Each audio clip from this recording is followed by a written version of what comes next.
बड़ा सवाल है, चांद पर कैसे बसेगी इंसानों की बस्ती? चांद पर बसे शहर का नजारा कैसा दिखेगा? क्या चांद की जमीन पर भी धरती जैसी फसल लहराएगी? क्या चांद की धरती पर खेती मुमकिन है?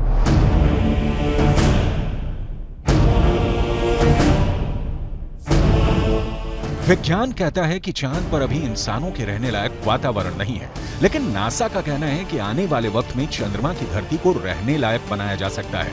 लेकिन दावे के मुताबिक चांद पर बसने वाली बस्ती नहीं होगी सस्ती। अंतरिक्ष में चंद्रमा धरती का सबसे करीबी पड़ोसी पिंड है।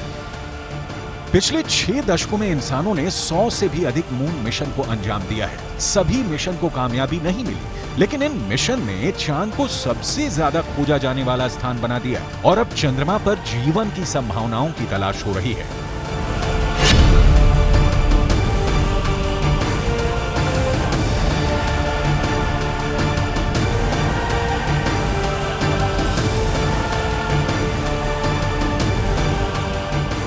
अभी तक चंद्रमा से जुड़ी कई हैरान कर देने वाली जानकारियां सामने आई हैं। दावा किया जाता है कि चंद्रमा की मिट्टी में कई तरह के खनिज हैं। चांद की सतह पर पानी होने के भी सबूत मिल चुके हैं। वैज्ञानिकों का मानना है कि चांद पर जीवन के सबूत भी मिल सकते हैं। संभावना जताई जा रही है कि भविष्य में चंद्रमा पर मानव बस्ती बसाने का सपना पूरा हो सकता है, लेकिन यह काम इतना भी आसान नहीं है। चंद्रमा पर इंसान के कदम भले ही साल 1969 में पड़ गए हों,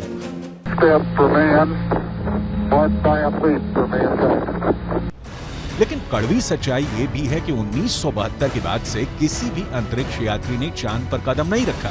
जब से इंसान ने चांद पर कदम रखा है, तभी से वहां इंसानी बस्ती बसाने की चर्चा चल रही है। 1972 से अभी तक 51 सालों में कई मून मिशन भेजे गए और उससे जो जानकारी हासिल हुई, उसके बाद से अब चांद पर मानव बस्ती का सपना जल्द आसान हो सकता है, लेकिन ये बहुत अधिक खर्चीला भी हो सकता है।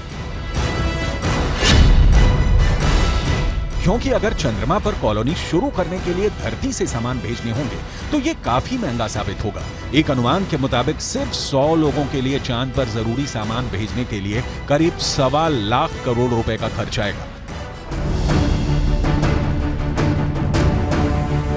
ऐसे में अगर चांद पर इंसान को रहने लायक बस्ती बसानी है तो सबसे पहले रोटी, कपड़ा और मकान जैसी बुनियादी जरूरतों को पूरा करना होगा, जिसमें सांस लेने के लिए हवा, पीने के लिए पानी, पेट भरने के लिए खाना, हवा के दबाव से लैस रहने लायक जगह और रोशनी के लिए बिजली जरूरी होगी।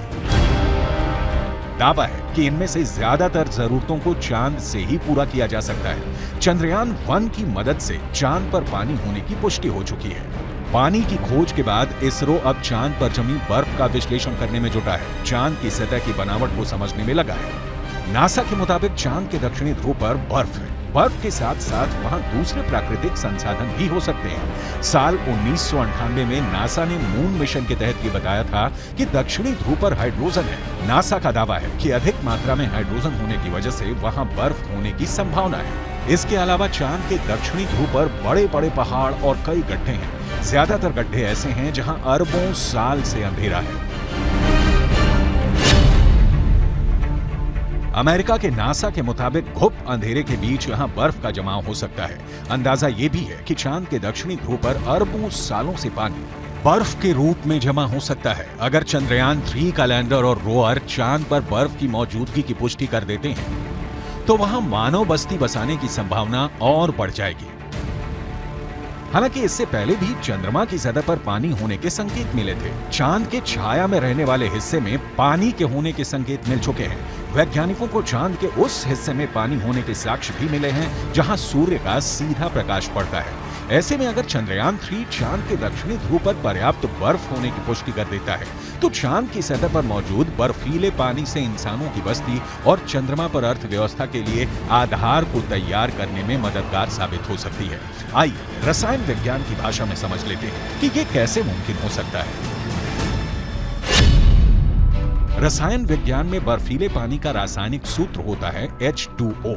पानी एक एक अणु में हाइड्रोजन और ऑक्सीजन 2:1 के अनुपात में मौजूद होता है, यानी पानी के एक अणु को हाइड्रोजन और ऑक्सीजन में तोड़ा जा सकता है। H2O equals H2 plus O2, यानी पानी की मौजूदगी में चांद पर सांस लेने के लिए ऑक्सीजन बनाना आसान है।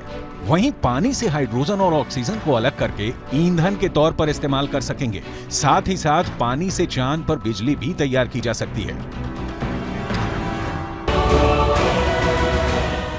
साफ है, चांद पर मौजूद पानी कई समस्याओं का समाधान हो सकता है। पानी के इस्तेमाल से सिंचाई के लिए खेती का काम भी आसान किया जा सकता है, क्योंकि चांद पर इंसानों की बस्ती को लेकर रिसर्च कर रहे वैज्ञानिकों को तब बड़ी कामयाबी मिली थी जब चांद की मिट्टी में पौधे उगाए गए। अपोलो 11 मिशन के दौरान करीब 22 किलो सामान चंद्रमा से लाया गया था। इसमें तकरीबन 50 चांद के चट्टानों के टुकड़े और चांद की मिट्टी शामिल थी। शोधकर्ताओं को इस बात का बिल्कुल भी अंदाजा नहीं था कि चांद की धूल भरी मिट्टी में कुछ उग भी सकता है या नहीं। उन्होंने इसे एक प्रयोग के तौर पर लिया कि अगर अगली पीढ़ी में कोई चांद पर जाता है तो वहां पर कुछ उगा सकता है। जो नतीजे सामने आए उसने वैज्ञानिकों को चौंका दिया।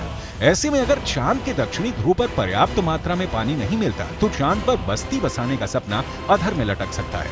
यानी चांद पर सस्ती बस्ती बसाने में चंद्रयान 3 बहुत बड़ा रोल निभाने वाला है, जिसकी शुरुआत चंद्रमा के दक्षिणी ध्रुव पर भारत के धमाकेदार दस्तक के साथ हो चुकी है।